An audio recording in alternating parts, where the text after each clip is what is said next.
Hey folks, this is Shock, and we're going to do another video in our continuing series of videos, how to debate an atheist and defeat them every single time in debate.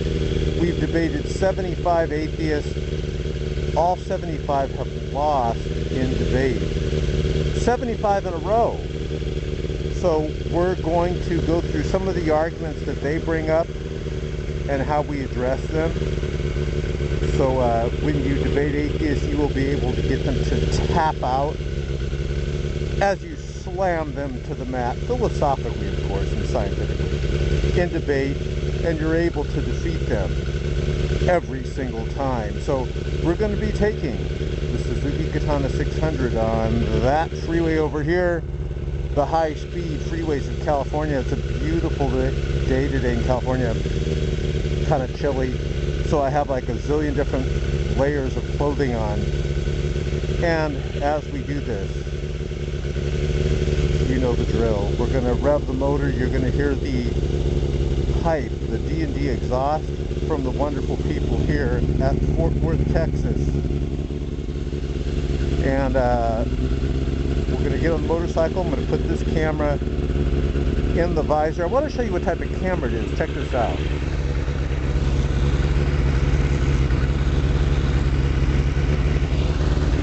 This is a Kodak V570 camera. It's a great camera you can find on eBay. It's got ultra wide angle lens, image stabilization. That's why when I move this left to right like this, it's very smooth. It's not all jittery. You guys ready? Here we go. We're going to rev it a few times. And let's begin. Let me tell you what we're going to talk about today. I got a list here.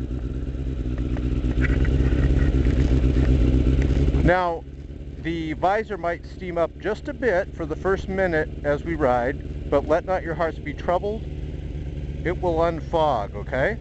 So here's what we're going to talk about today. How atheists say that the theist has the burden of proof. We'll talk about that, which is a fallacy when they say that. We'll talk about how they say, well, what about all the evil and suffering in the world? Doesn't that disprove God's existence? We'll talk about that. We're going to talk about age of the earth, how they'll always be obsessed with the age of dirt, the age of the earth. We're going to talk about how they'll say the Bible condones rape and adultery, which it doesn't, but we'll talk about that. And then we're going to talk about miracles. Miracles. They'll say, well, miracles violate the laws of nature. No, they don't. So atheists are wrong about a lot of things. Here we go. We're moving. Okay.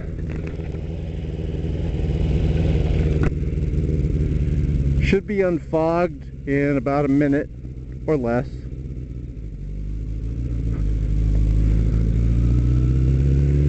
I'll open it up in a second. Let's start off with the burden of proof fallacy. The burden of proof fallacy. Now, I called into a atheist radio show, and I asked them to provide proof and evidence. Hold on, I got to adjust this camera here. And I asked them to provide proof and evidence that atheism is accurate and correct. I'm going to put a clip of that call into the atheist radio show where we destroyed the atheists. I took on not one, not two, not three, but 4 atheists at once. And they were stuttering and stammering and running from the question. All right, here we go. And the atheists were like, I'm going to tell you how they answered it. They didn't really answer the question, they evaded, but I'll tell you how they evaded it.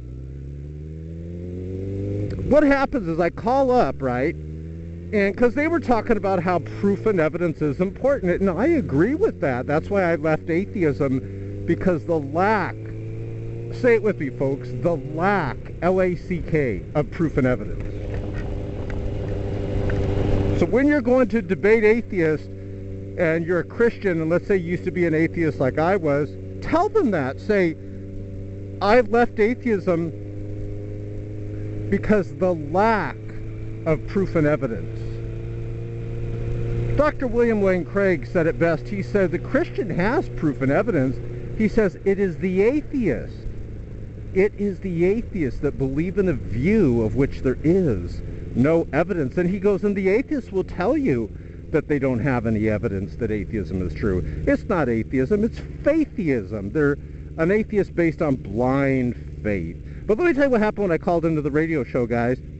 It went a lot better than I thought. I thought they were going to hang up on me, because usually the atheist shows do run from the question. But I called up the atheist show, and also I'm going to put a clip where this guy calls into the Atheist Experience show, and they run from the question. Here's the question. What proof and evidence do you have that atheism is accurate and correct?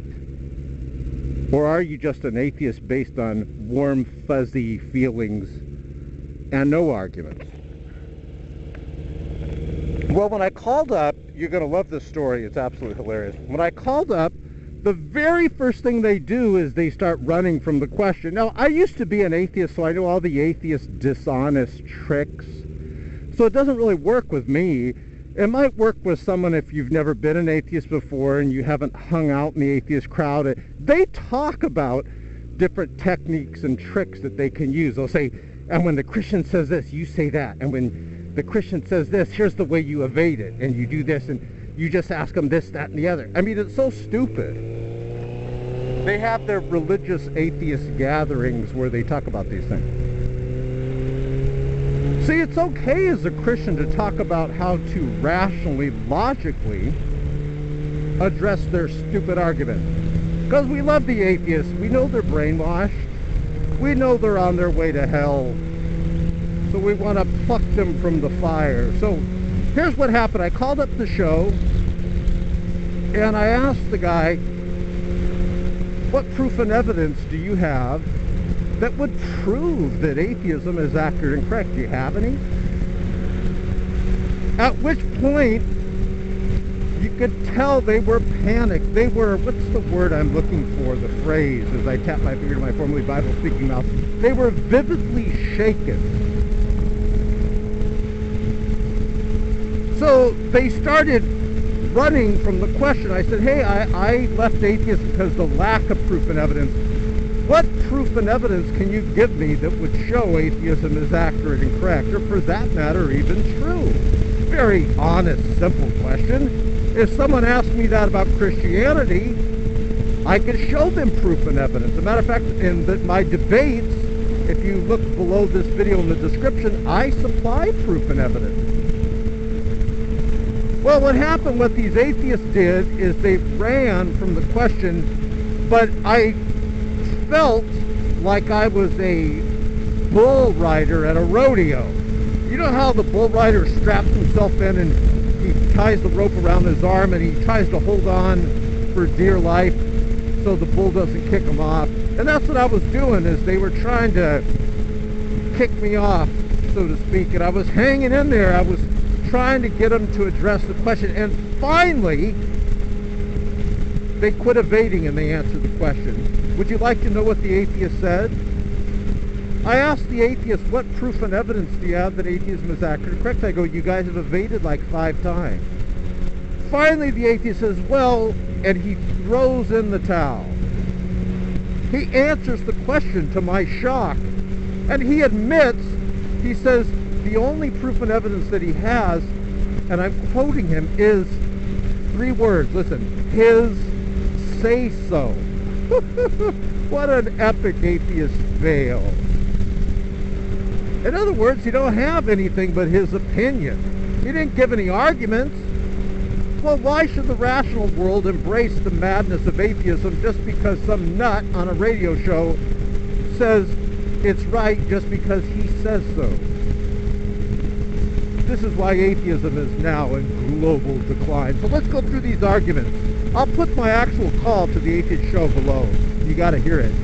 Even atheists, I couldn't believe it. Even atheists were saying, yeah, Shock, you destroyed those atheists when you called them to the show. They go, I gotta admit, you did it. You know it's bad when the atheists are admitting that I destroyed them on the show. And I even told the atheist, hold on. I said, well, you ran from the question, and finally, after you tried to run from it, you admitted that you don't have any proof and evidence. You said just based on your say-so. And the guy goes, well, that's because you moved the goalpost. Move the goalpost? What the hell are they talking about? So I go, no, it's because you don't have any proof and evidence. It's not atheism, it's faiththeism. You're an atheist based on blind faith. So speaking of the old fallacy that the atheists bring up because they're afraid to give arguments for their atheism, they'll say, well, we don't have a burden of proof. That's not true. The claim that God doesn't exist is just as much a burden of proof as the claim God does exist. Let me repeat that, my atheist friends, so you get this right. Because you guys lose debate after debate by going into a debate. This is how the atheists debate. They go into a debate, right? And the whole audience is there. I'm going to put some actual debates that I've had, and I'll put them right below the video here. The whole audience is there waiting for the atheist to give some arguments for why atheism is true, why God doesn't exist. And the atheist doesn't. They'll run and they'll shirk their responsibility, and they'll run from their burden of proof. And then they'll say, well, shock, they'll say, I don't claim that God doesn't exist. And I'll push them, I'll say, well, are you saying God can't exist? Are you claiming God can't exist? They'll say, well, yeah, or he may not exist. I said, well, then you're an agnostic. An agnostic claims that God may exist or he may not exist. You just don't know. That's what you claim. An atheist claims God does not exist. That's the actual definitions. Look at any book of philosophy and you'll see it. Atheist claims God doesn't exist. Agnostic claims, well, he could and he couldn't. I just don't know either way is what they're claiming. So I'll tell the atheist, well, then you're not proving atheism is true. You're just claiming agnosticism. So you fail. In fact, 95% of the atheists I meet out there are really claiming agnosticism. They're not claiming atheism. So how did this happen? Well, let's talk about the burden of proof. Around the 1980s and the 1990s, atheists realized how bad they suck in debates. They literally suck in debates, as you'll see below here when you listen to them sucking. They're horrible at debate because only an irrational person would be an atheist. So they don't think rationally. They don't know philosophy. They don't know how to use their rational thinking skills.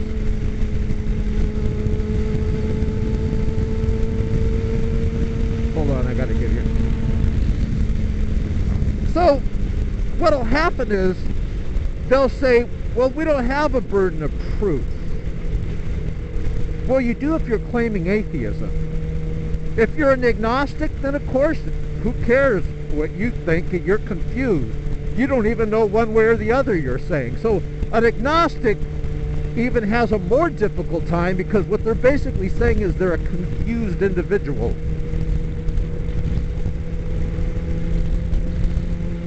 So an agnostic never could win a debate because they don't know one way or the other. They're like in suspended animation.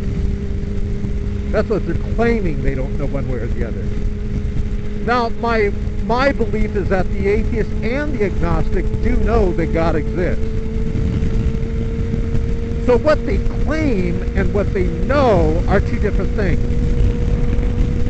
There's many alcoholics that claim they're not alcoholics, but you and I know they're alcoholics.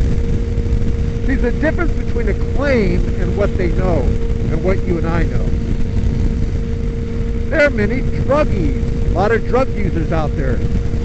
They claim they're not